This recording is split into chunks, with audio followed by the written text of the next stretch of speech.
बघा, लेखन सिरीजमध्ये आन्सर रायटिंग सिरीजमध्ये पुन्हा तुमचं मनपूर्वक स्वागत.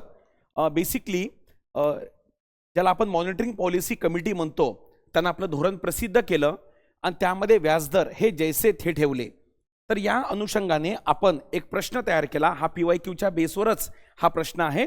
प्रश्न बघा काय, पहिले व्यवस्थितपणे समजून घ्या.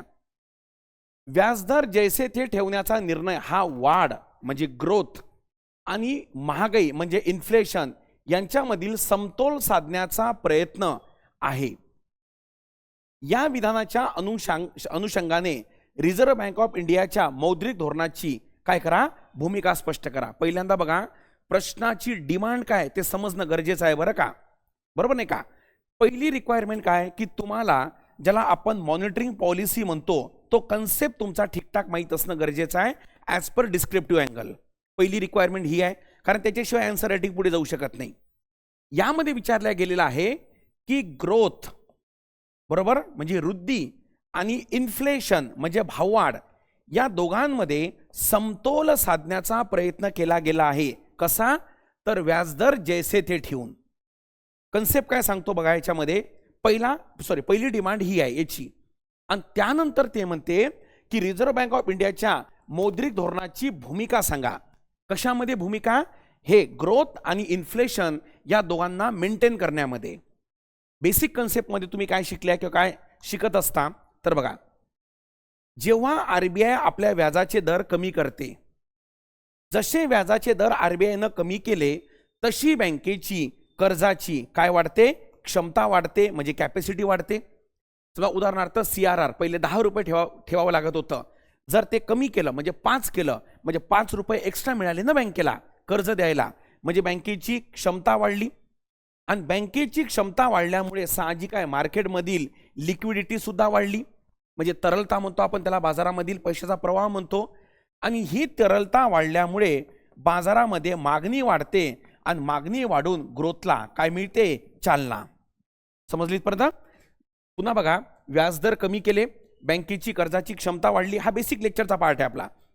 क्षमता वाढली, मार्केटमधली लिक्विडिटी वाढली, डिमांड वाढली, डिमांड वाढल्यामुळे ग्रोथ वाढली. म्हणजे बघा पहिलं काय म्हणते तो, पहिलं हे बघा ग्रोथ म्हणजे काय, बघा ग्रोथ वाढलं झालं इथपर्यंत. ओके, पहिली डिमांड फुलफिल. आता दुसरं बघा, जशी त्याला काय म्हणतात की मागणी वाढली, जशी मागणी वाढली तसं मला सांगा इन्फ्लेशन सुद्धा वाढलं ना रे बाबा. अरे इन्फ्लेशन तेव्हा वाढते ना जेव्हा मागणी वाढते. म्हणजे याचा अर्थ जर व्याजदर तुम्ही कमी केले तर एक पॉझिटिव्ह पॉईंट म्हणजे ग्रोथ वाढते आणि एक निगेटिव्ह पॉईंट म्हणजे इन्फ्लेशन वाढते. समजलं. आता उलट जर घेतलं, समजा व्याजदर जर RBIनं वाढवले, RBIने व्याजदर वाढवले म्हणजे बँकेची कर्जाची क्षमता ही कमी होईल, म्हणजेच मार्केटमधली लिक्विडिटी सुद्धा कमी होईल, तरलता कमी होईल, लोकांजवळचे पैसे कमी होईल. एकंदरीत याचा परिणाम म्हणजे मागणी सुद्धा काय होईल, कमी होईल. आणि मागणी कमी झाली असता ग्रोथ सुद्धा काय होते, कमी होते. अरे बाबा मागणीच नसेल तर कशाची निर्मिती करणार तुम्ही, मागणी वस्तू आणि सेवेची असते ना, तीच जर कमी असेल तर ग्रोथ कमी होईल ना. आणि त्यानंतर मागणी कमी झाली तर इन्फ्लेशन सुद्धा काय होते, कमी होते, भाववाढ सुद्धा कमी होते. म्हणजे इथं हा पॉझिटिव्ह आहे, हा इथं निगेटिव्ह आहे. याचा अर्थ काय की व्याजदर कमी केले तरी एक प्रॉब्लेम आहे, एक चांगला आहे, व्याजदर वाढवले तरी एक पॉझिटिव्ह एक निगेटिव्ह आहे. मग आता RBIने यावेळेस काय केलं, RBIचे व्याजदर हे जैसे थे ठेवले. आता जैसे थे जर ठेवले त्याचा उद्देश असेल महागाई आणि वाढ या दोघांमध्ये काय साधणे, समतोल साधणे, बरोबर नाही का. आणि हेच RBIची भूमिका आहे. हीच या प्रश्नाची डिमांड होती की यामध्ये याची भूमिका सांगा RBIची. इथं तुम्हाला इंट्रोडक्शनमध्ये काय लिहिणं अपेक्षित होतं, इथं लिहिणं अपेक्षित होतं की ज्या धोरणाद्वारे RBI बाजारामधील पैसा हा कमी जास्त करते त्याला मौद्रिक धोरण असे म्हणतात, ज्याचा प्रमुख उद्देश हा महागाई आणि वृद्धी यामध्ये समन्वय साधणे हा असतो. असं एक इंट्रोडक्शन द्या. त्यानंतर ओके, व्याजदर जैसे ते ठेवल्यास हे तुम्हाला स्पष्ट करायचं असेल तर तुमच्या आन्सरमध्ये ही डायग्राम काढणं गरजेची आहे. म्हणजे याची ही डायग्राम कशी, अशी नाही काढायची.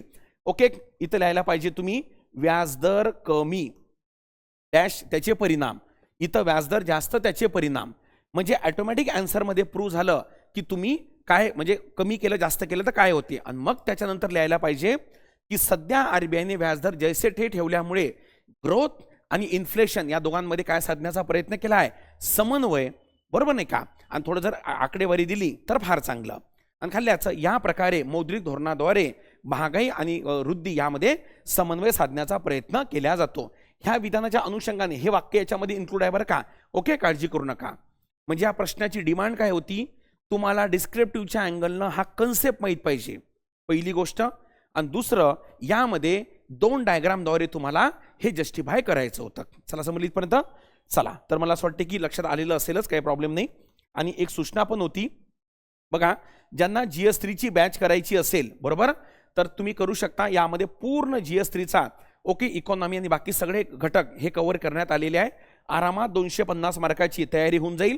आणि सोबत यामध्ये तुम्हाला माहीत असेल की आपण म्हणजे जे लेक्चर आहे यासोबत आपण काही झूम मीटिंग पण घेत असतो. झूम त्याला काय म्हणतात की क्लासेस पण घेत असतो, की ज्याद्वारे तुम्ही व्यवस्थितपणे इंटरॅक्शन करू शकता. जर काही क्युरीज असेल तर 15 दिवसातून 1 दिवस यामध्ये काय होत असते, आपली झूम म्हणजे त्याला आपण मेंटरशिप म्हणू शकतो, किंवा काही डाऊट क्लिअरिंग जर असेल तर ते म्हणजे आरामात होते. आणि ज्यांना 3 आणि 4 दोन्ही सोबत घ्यायचं असेल कंबो, तर ते पण घेऊ शकता. आणि हा कोड वापरा, बरोबर नाही का, तुम्हाला डिस्काउंट सुद्धा अवेलेबल होऊन जाईल. चला कळलं. व्यवस्थितपणे तयारी करा. रिक्वायरमेंट काय ते बरोबर समजून घ्या, कारण की असं व्हायला नको की तुम्ही त्याला काय म्हणतात की म्हणजे वेगळ्या संदर्भ आणि वेगळ्या ट्रॅकवर तुम्ही त्याला काय म्हणतात की तयारी करायला लागली कशाची, डिस्क्रिप्टिव्हची. चला ठीक आहे इथपर्यंत. ओके.